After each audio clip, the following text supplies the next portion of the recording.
Lewis Hamilton, then, one of a number of sportsmen and sportswomen who are using their status to highlight all forms of discrimination and racial inequality. And Darren, how much do you think has changed in sport when it comes to racism, bearing in mind this time last year? Listen, I think it's still there as evident. I mean, we saw at the weekend with Rio Ferdinand. It rears its ugly head all the time. I mean, we see it every week in terms of after football matches. I think Ivan Toney at Brentford's got a lot of recent late, and the amount of times people are reporting on their social platforms that they're getting racially abused all the time. So in terms of moving on, it's still as bad as I think it ever has been.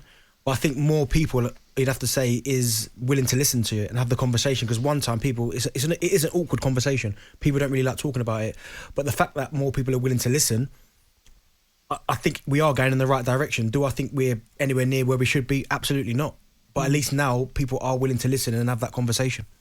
Just to, in case people are not sure what you meant by the Rio Ferdinand situation, he was part of BT Sports coverage at the Wolves-Manchester United match, and West Midlands Police have confirmed that they have arrested a man, and he is in custody after racially abusing Rio Ferdinand as monkey chants were directed at him. And Rio Ferdinand, in fact, spoke openly about it on the coverage, where he said afterwards, actually, I'd love to meet this man. I'd like to talk to him. I'd like to educate him, because, yes, he can be arrested and he could be charged and he could be found guilty. And there could be some criminal, obviously, charge that goes with that and a penalty with that. But will he learn anything from it? That's the problem. That is the problem. I think education is the problem. You need to talk to these people about why they're doing this, first and foremost, maybe even get their reasons. But Rio's quite good at that in terms of openly speaking to people about it. I mean, I think I've heard him talk about racism before in terms of trying to educate people. He doesn't mind having the conversation. So for me, it's certainly something that we obviously need to keep doing, keep working hard, all coming together, because I think at one stage, in terms of black people, they're the ones talking about it, screaming about it, saying, listen, this is not good enough, with the whole subconscious racism, the bias in terms of jobs. But the fact now that we're all kind of coming together and all trying to fight for the same cause carries weight. It helps. Do you know what I mean? Because for long, not just obviously, I'm talking decades and decades, but my grandfather, my dad, it's been going on for a long, long time. But because we were doing it ourselves, I don't think that many people were willing to listen. But the fact now that we've all come together, the impact that George Floyd murder had, at least now people are willing to listen and are willing to have this conversation. And that's what we need to keep doing, is keep talking about it, keep putting it in people's faces. Because the moment that we kind of stop fighting against it, it'll go back to how it's always been. And Ali, I think Darren has raised a really interesting point there about previously it's always been that uncomfortable conversation. People haven't wanted to talk about it, but we are now. Our attitudes are changing for all forms of discrimination, we should say. We're more open to talking about it, but we still know we've got a really long way to go. I've got miles to go, I would have thought so. Whether it's racism, sectarianism, there's all sorts of bias going on. But I'm with Darren. I definitely think that the fact of the matter is that we are now prepared to talk about these things a lot more than we were before. It's a difficult thing for somebody like myself, for example. I prefer to listen to guys like Darren and Rio, because I've never suffered racism, so I know it's wrong and I know it's terrible, but I don't really feel qualified to talk about it, because in any other respect other than it's something that shouldn't be accepted and is totally wrong, so I can understand, and as I say, I listen to guys like Rio and Darren, but even I think that in the bigger picture, I definitely think we are getting better. As I say, all the, on social media, you see it in television now, that people aren't prepared to take any of this nonsense, and that can only be a good thing. And that's the other thing, isn't it? That I say hopefully, but that people aren't suffering in silence anymore. We are being more open. We're highlighting it more and more because we want change. That's all it comes down to. We want change, and we've seen how powerful, when we all come together, how powerful we can be now. We'll take the European Super League. That was completely destroyed in 48 hours. All the fans, everyone came together, pundits, fans, everyone who was against it, and it completely crumbled in 48 hours. Now, if we put that same kind of energy and time into things like racism, equality, things like that, then I'm sure we can make a bigger impact. But we all need to do it together. It can't be like little groups here, little groups there. We all need to come together, because, as I said, we've seen how powerful when fans and pundits and everybody comes together. It has more impact than when we do it in dribs and drabs. Yeah. I mean, it's baffling, isn't it, that we're in a culture, we're in a society that has hate. It's baffling, really, because why do we want to live in a world that has hate?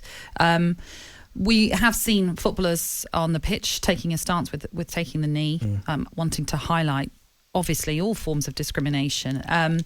Unfortunately, we did hear a few boos ringing out over the weekend as fans returned to many of the Premier League matches.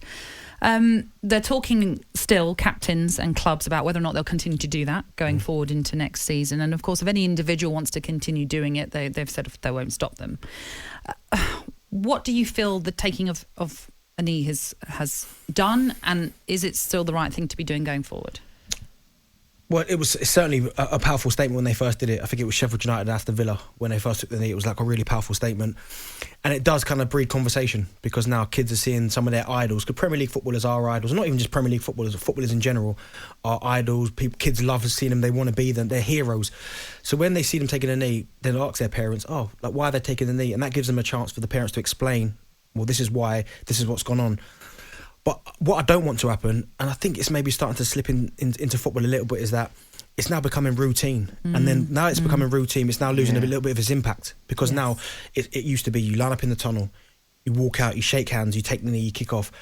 Well, now it's all part of the module where players now even forgetting to do it, and they're like, oh no, we've got to take the knee. Yeah. So I think it's now what's next. And that's what you don't want it to happen. You don't want it to be, right, we've taken the knee, that's enough. There's got to be now something else that's got to breed more conversation. Now, what that is, I'm not quite sure about, but something else has got to be next. Right, we've done taking the knee, because now even I think it's people like Zaha. There's been quite a few that have said they're not doing it anymore. I think QPR don't do it anymore either. Brentford again, likewise. Exactly, don't do it. Yeah. So now it's up to the FA, the Premier League, EFL. What's next? They've got to do something else now to keep that conversation going. And for those that aren't doing it anymore, it's not because they don't believe in it. It's because they felt like the action has led to inaction. Yeah. There's no change. It's got to be impact. Yes, when you first did it, everyone was like, whoa. Yeah. But now, it is now becoming a little bit, okay, we're still taking the knee, but what else is there? Obviously, the co-coms say their line before the game kicks off. We're trying to eradicate equality and racial bias. But what needs to happen now is what's next? Something else needs to happen so that conversation continues. And I think there's been lots of social media campaigns that we've seen of late, where even we saw all sorts of sporting organisations, from football clubs to not just within football, in fact across the board in different football groups and media groups, they all took part in that social media blackout, didn't we? Saw that over a 4-day period. And as much as I think that was brilliant, because everyone united and came together to do that, my issue with those sorts of ideas is that they are temporary. And then what happens after that? I'm with you with that, Natalie, because I was the same. I think Swansea were the first ones, and I think they did it for, was it a week, 48 hours? Yes. And I remember thinking straight away, like, what is that going to change? I understand you've got to start somewhere. Like, I'm all for that. But then what really is that going to change? What happens next? And we've done the social media blackout. Everyone did it. But it's still happening. People are still getting racially abused online. Yeah. It happened to Rio at the weekend. So it's still happening. So listen, it's got to keep going, but we've got to make changes. What we can't do is give up. We just got to keep going and going and going. The moment we give up, then we'll go back to exactly how it was. And ultimately, we do have some terrific spokespeople across the board, whether it's in media, whether it's actually our captains of our various clubs that we all support. We know, we've seen them. They've all come together. They're all united in this. Because, as we mentioned, we don't want to be living as a society that has hatred. There's no room for that. There's no need for that whatsoever. But we do need to see action. And ultimately, as well, what it all comes down to, which we've already mentioned, is education. Because no child is born with hate in them, with being racist. It's nurtured. Yeah. So we have to stop that at the source, and hopefully in time will lead to a much happier life. talkSPORT Breakfast with Laura Woods, Monday to Wednesday mornings 6 till 10 on AM, on DAB, via the talkSPORT app and on your smart speaker. talkSPORT.